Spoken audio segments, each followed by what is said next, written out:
হবে, দেশ ও জাতি সেবাই হবে আমাদের জীবনে শপথ। শিক্ষা, নৈতিকতা, মানবতা, দেশপ্রেম আমাদের চলার নীতি, আমাদের চলার নীতি। একাই মজিদ জরিনা ফাউন্ডেশন স্কুল কলেজে মূলনীতি। সুপ্রিয় শিক্ষার্থীরা, আসসালামু আলাইকুম। আশা করি তোমরা সবাই ভালো আছো, আমিও ভালো আছি।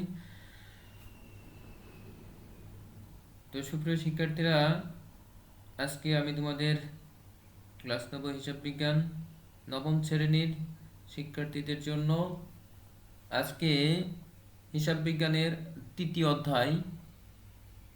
অধ্যায়ের শুরুতেই আমার পরিচয়।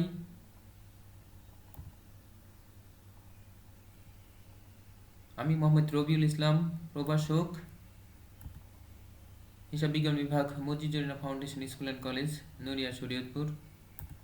সুপ্রিয় শিক্ষার্থীরা, হিসাব বিজ্ঞানের নবম শ্রেণীর জন্য তৃতীয় অধ্যায় দুতরফা দাখিলা পদ্ধতি সমগ্র বিশ্বব্যাপী ব্যবসায়ী প্রতিষ্ঠানসমূহ হিসাব সংরক্ষণের জন্য নির্ভরযোগ্য, বিজ্ঞানসম্মত ও পূর্ণাঙ্গ পদ্ধতি হিসাবে দুতরফা দাখিলা পদ্ধতি প্রতিষ্ঠিত এবং পরিচিতি।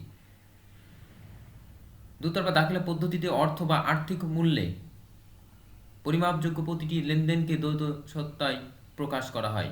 ব্যবসায়ের সঠিক ফলাফল ও প্রকৃত আর্থিক অবস্থার জানার জন্য দুতরফা দাখিলা পদ্ধতির কোনো বিকল্প নেই। প্রথমে ডেবিট অর্থ সুবিধা গ্রহীতা, ক্রেডিট অর্থ সুবিধা এর দাতা। ডেবিট অর্থ সুবিধার যিনি গ্রহণ করবে তিনি ডেবিট, আর যিনি সুবিধা দিবেন মানে দাতা তিনি হচ্ছে ক্রেডিট হিসেবে গণ্য হবে।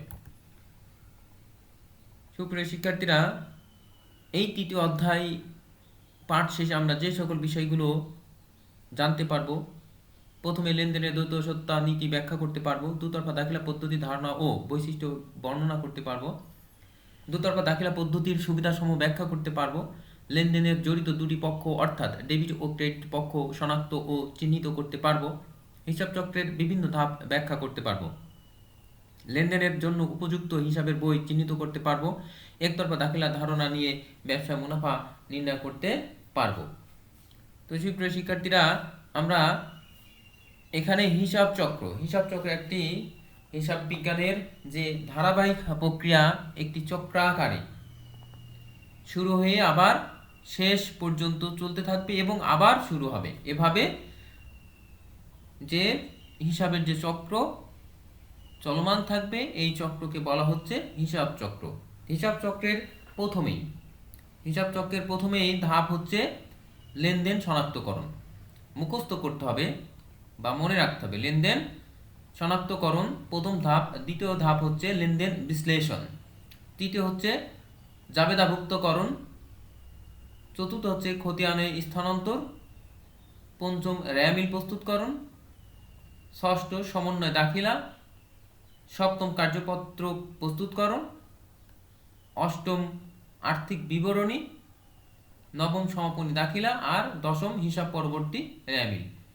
সো তোমরা এটি ধারাবাহিকভাবে অর্থাৎ ক্রমিক অনুযায়ী এটা মনে রাখতে হবে। এই জন্যে যে বিভিন্ন পরীক্ষাগুলোই MCQ আকারে প্রশ্নগুলো আসে যে রেয়ামিল হিসাব চক্রের কততম ধাপ, পঞ্চম ধাপ, আর্থিক বিবরণী হিসাব চক্রের কততম ধাপ, অষ্টম ধাপ, কার্যপত্র হিসাব চক্রের ঐচ্ছিক ধাপ, এইসব বিষয়গুলো আসে। তো দুতরফা দাখিলা পদ্ধতি ধারণা। দুতরফা দাখিলা পদ্ধতির প্রথম ধারণা যিনি দেন, হিসাব বিজ্ঞানের জনক বলা হয় ইতালীয় প্রসিদ্ধ গণিতবিদ লুকা প্যাসিওলি। 1494 খ্রিস্টাব্দে আর্থিক ঘটনাবলী সঠিক ও সুচারুভাবে লিপিবদ্ধ করার একটি পদ্ধতি বর্ণনা করেন। উক্ত পদ্ধতিটি দুতরফা দাখিলা পদ্ধতি নামে পরিচিত। দুতরফা দাখিলা পদ্ধতি হিসাব রক্ষণের একমাত্র নির্ভরযোগ্য ও বিজ্ঞানসম্মত ও পূর্ণাঙ্গ পদ্ধতি হিসেবে প্রতিষ্ঠিত। এই পদ্ধতিতে প্রতিটি লেনদেনের দ্বৈত সত্তার কথা উল্লেখ রয়েছে। প্রতিটি বা লেনদেনে দুই বা ততোধিক হিসাব খাত থাকে। এই হিসাব খাতগুলো দ্বৈত সত্তায় লিপিবদ্ধ করা হয়। একটি হলো ডেবিট, অপরটি হলো ক্রেডিট। দুতরফা দাখিলা পদ্ধতির মাধ্যমে লেনদেনের দুটি পক্ষ অর্থাৎ ডেবিট ও ক্রেডিট পক্ষ লিপিবদ্ধ করা হয়। এই পদ্ধতিতে প্রতিটি ডেবিট লিখনের জন্য সমান অর্থের ক্রেডিট লিখতে হবে। ফলে বছরের যে কোনো সময় হিসাবের মোট ডেবিট টাকার অঙ্ক মোট ক্রেডিট টাকার অঙ্কের সমান হয়। সঠিকভাবে হিসাব প্রণয়নের জন্য যে ব্যবস্থায় লেনদেন সমূহের দ্বৈত সত্তা যথাযথভাবে লিপিবদ্ধ করা হয় তাকে দুতরফা দাখিলা পদ্ধতি বলে। দেখো, দুতরফা দাখিলা পদ্ধতির বৈশিষ্ট্য বা মূলনীতি। দুতরফা দাখিলা হিসাব বিজ্ঞানের যে মূলনীতি বা বৈশিষ্ট্য, এটা কিভাবে হিসাব বিজ্ঞানের সবচেয়ে নির্ভরযোগ্য, বিজ্ঞানসম্মত, পূর্ণাঙ্গ ও স্বয়ংসম্পূর্ণ হিসাব সংরক্ষণ পদ্ধতি হচ্ছে দুতরফা দাখিলা পদ্ধতি। দুতরফা দাখিলা পদ্ধতি অর্থ বা আর্থিক মূল্যে পরিমাপযোগ্য প্রতিটি লেনদেনকে দ্বৈত সত্তায় প্রকাশ করা হয় বলে একটি হিসাব খাতকে প্রাপ্ত সুবিধার জন্য ডেবিট এবং অপর হিসাব খাতকে প্রদত্ত সুবিধার জন্য ক্রেডিট করা হয়। দুতরফা দাখিলা পদ্ধতি মূলনীতি বা বৈশিষ্ট্যগুলো নিম্নরূপ।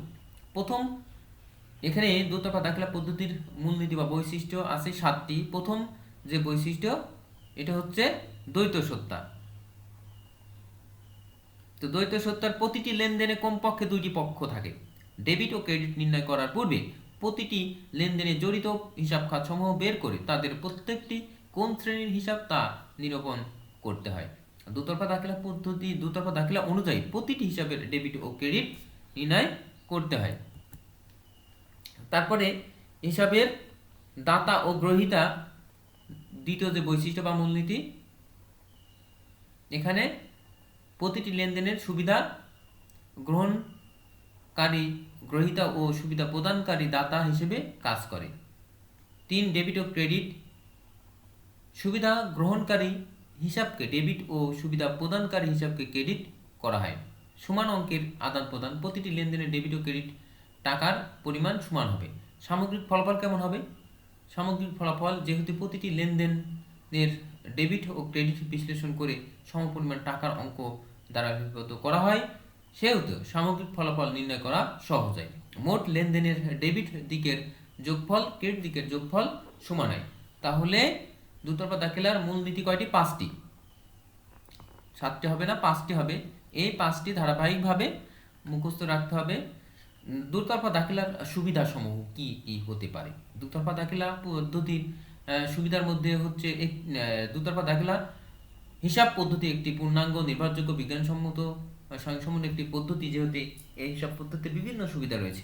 দুতরফা দাখিলা পদ্ধতির কারণে বড় বড় ব্যবসায়িক প্রতিষ্ঠানের হিসাব সংরক্ষণের ক্ষেত্রে এই পদ্ধতি বেশ জনপ্রিয়। এই সুবিধাগুলো নিচে বর্ণনা করা হলো। পরিপূর্ণ হিসাব সংরক্ষণ পদ্ধতি, অর্থাৎ প্রতিটি লেনদেনকে ডেবিট ও ক্রেডিট বিশ্লেষণ করে সমপরিমাণ টাকায় লিপিবদ্ধ করা হয় বলে যে কোনো লেনদেনের পূর্ণাঙ্গ হিসাব পাওয়া যায়।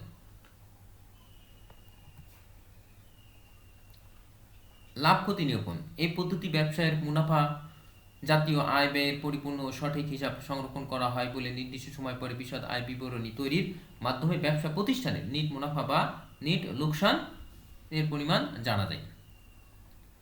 3, গাণিতিক শুদ্ধতা যাচাই। প্রতিটি লেনদেনের ডেবিট পক্ষের বিপরীতে সমপরিমাণ অঙ্কের ক্রেডিট দাখিলা লিপিবদ্ধ করা হয় বা করতে হয়। ফলে কোনো নির্দিষ্ট তারিখে রেয়ামিলের প্রস্তুত করে হিসাবের গাণিতিক নির্ভুলতা যাচাই করা যায়। 4, আর্থিক অবস্থা নিরূপণ। একটি নির্দিষ্ট তারিখে আর্থিক অবস্থার বিবরণ তৈরির মাধ্যমে কারবারের আর্থিক অবস্থা সম্পর্কে ধারণা পাওয়া যায়। 5, ভুল ত্রুটি ও জালিয়াতি উদ্ঘাটন ও প্রতিরোধ। এই পদ্ধতিতে হিসাব সংরক্ষণের করলে খুব সহজেই ভুল ত্রুটি ও জালিয়াতি চিহ্নিত করে প্রতিরোধের ব্যবস্থা গ্রহণ করা যায়। 6, ব্যয় নিয়ন্ত্রণ। এই পদ্ধতিতে অতিরিক্ত ব্যয় সহজেই নিয়ন্ত্রণ করা সম্ভব। 7, মোট দেনা ও পাওনার পরিমাণ নির্ণয়। এই পদ্ধতিতে হিসাব রাখার ফলে ব্যবসায়ের মালিক যে কোনো সময় তার মোট পাওনা ও দেনার পরিমাণ চিহ্নিত করে প্রয়োজনীয় ব্যবস্থা গ্রহণ করতে পারে। 8, সঠিক কর নির্ধারণ। এই পদ্ধতিতে সঠিক হিসাব রাখার ফলে এর ভিত্তিতে নির্ণীত বিভিন্ন কর যথা আয়কর, ভ্যাট, আমদানি শুল্ক, রপ্তানি শুল্ক ইত্যাদি কর কর্তৃপক্ষের নিকট গ্রহণযোগ্য হয়। দুতরফা সহজ প্রয়োগ। দুতরফা দাখিলা পদ্ধতি প্রতিটি লেনদেন বিজ্ঞানসম্মত উপায়ে ডেবিট ক্রেডিট নির্ণয় করা হয় বলে সহজেই এর প্রয়োগগুলো বিভিন্ন প্রতিষ্ঠান করে থাকে। তারপরে সর্বজনীন স্বীকৃত দ্রুততর দাখিলা পদ্ধতি একটি বিজ্ঞানসম্মত, পূর্ণাঙ্গ, নির্ভুল, স্বয়ং সম্পূর্ণ ও নির্ভরযোগ্য পদ্ধতি বিধায় সমগ্র বিশ্বে এই পদ্ধতি একটি সর্বজন স্বীকৃত পদ্ধতি হিসেবে গ্রহণযোগ্যতা পেয়েছে।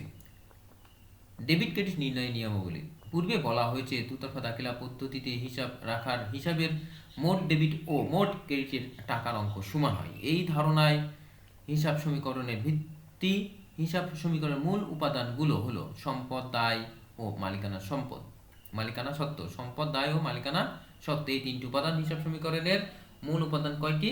তিনটি: সম্পদ, দায় ও মালিকানা সত্ত্ব। অতএব বলা যায় যে আমরা ব্যবসায় নিম্নোক্ত ধরনের হিসাব দেখতে পাই। অর্থাৎ এখানে সম্পদ, দায়, মালিকানা সত্ত্ব, আয়, ব্যয়। অর্থাৎ এখানে মালিকানা সত্ত্বের আবার মধ্য থেকে আয় ব্যয় মালিকানা সত্ত্বের মধ্য থেকে বের হয়েছে নতুন করে। অর্থাৎ সম্পদ, দায়, মালিকানা সত্ত্ব, আয়, ব্যয়। অর্থাৎ এখানে পাঁচটা বিষয় আছে। বিভিন্ন শ্রেণীর হিসাবের ডেবিট ক্রেডিট নির্ণয়ের পদ্ধতি নিচে বর্ণনা করা হলো। এক্ষেত্রে আমি তোমাদের এই ক্লাসটি এই পর্যন্ত শেষ করছি। পরবর্তী ক্লাস মধ্যে থাকবে, তবে তোমাদের জন্য একটি কাজ দিয়েছি যেটি সৃজনশীল। এটা প্রথম অধ্যায়ের উপরে তোমরা এই অঙ্কটি বাসায় করার চেষ্টা করবে। তারপরে আমি অবশ্যই তোমাদের অঙ্কটিও পরবর্তী বা অঙ্ক এই ধরনের অঙ্ক আমি তোমাদের আরও দেখাবো। তো এই কাজটি তোমাদের জন্য বাসায় থাকবে। তো